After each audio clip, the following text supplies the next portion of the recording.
साबुदाणा एक दिवसा आधी भिजू टाकलेला होता। आता साबुदाणा असा झालेला आहे। हे 1 ते 1.5 किलो आलू आहे। 4 सीट्या होऊ द्यायच्या। हे बॉईल केलेले आलू आहे, त्याचे छिलके मी काढून घेत आहे। सर्व आलूचे छिलके काढलेले आहे आणि आता मी आलू किसणीने किसून घेते।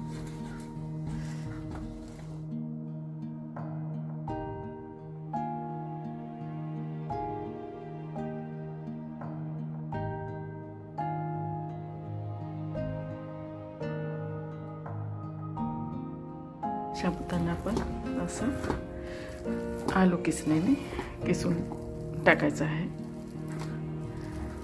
जेणेकरून हे मोठमोठे साबुदाण्याचे कण याच्यामध्ये दिसणार नाही आणि दिसणार तर कमी दिसेल।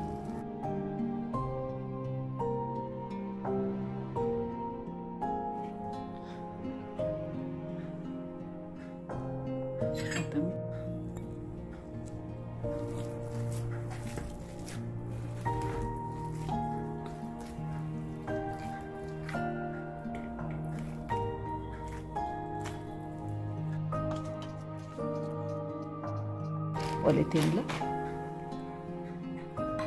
आणि मी आता साच्यामध्ये पेस्ट भरलेला आहे।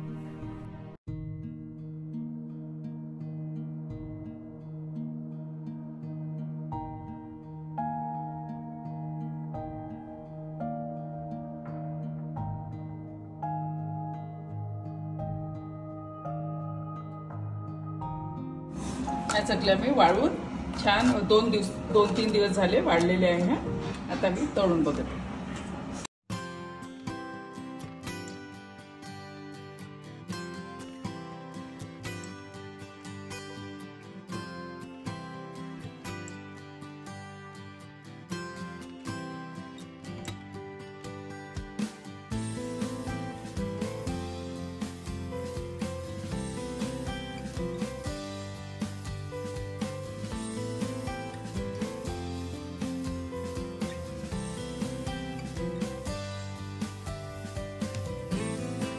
आलू आणि साबुदाण्यापासून केलेल्या चकल्या जर तुम्हाला आवडल्या असल्या तर नक्की करून बघा आणि कमेंट सेक्शन मध्ये नक्की कळवा आणि माझ्या व्हिडिओला लाईक करा, शेअर करा, सबस्क्राइब करा। नमस्कार।